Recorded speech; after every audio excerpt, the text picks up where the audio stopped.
Hello, Sir Rogie. Kumusta po? Redman Toys Raymond here. So, ito sir, testingin lang natin yung unit na order nyo. The WE Glock 17 Gen 5 Airsoft Gas Blowback Pistol. Okay? So, yan sir. Ambidextrous, no? So, yan. Ambidextrous to, tsaka to. Hindi. Ito. Actually, ambidextrous din to. Ang problema lang yung sa magazine, hindi. So, pang right-handed lang talaga siya. Okay? So, nagkataon na ganito yung design ni Gen 5. Yan. Flared yung lagay ng magazine. Tapos, to yan. Okay? So, ito yung Gen 5. So, ito yung magazine.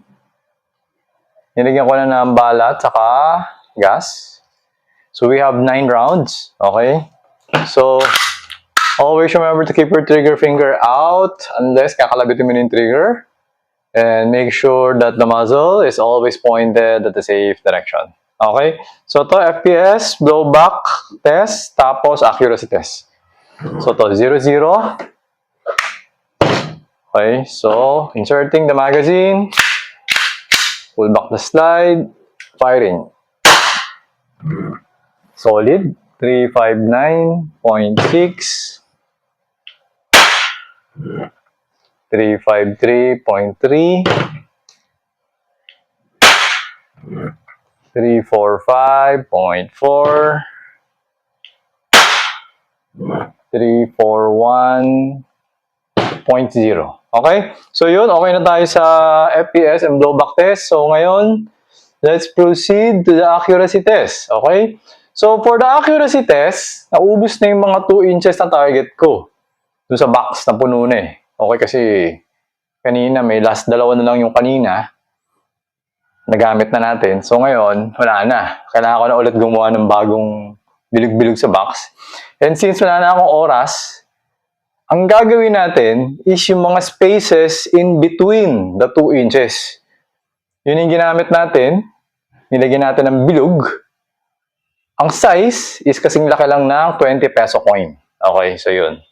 Ngayon, ang distance, as usual, is the same, 2.3 meters away.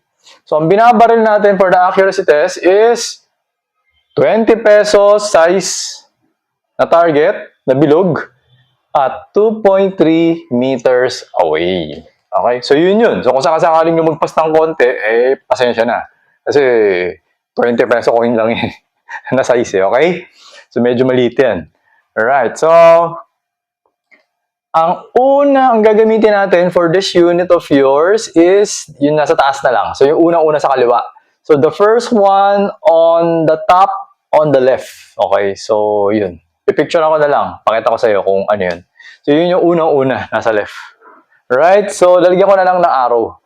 Right, so, ito, game, firing.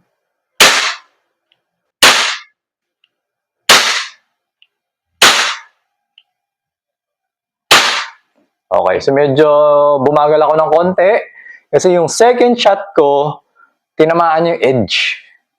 Sa edge siya nakapunta. Makikita mo pag yung edge. So sabi ko, masyado ako nagmamadali, hindi ko masyado nasisilip. Kaya medyo binagalang ko na yung 3, 4, 5. Okay, so yung first shot kasi, sa pool talaga sa loob. Tapos yung 2, napunta sa edge.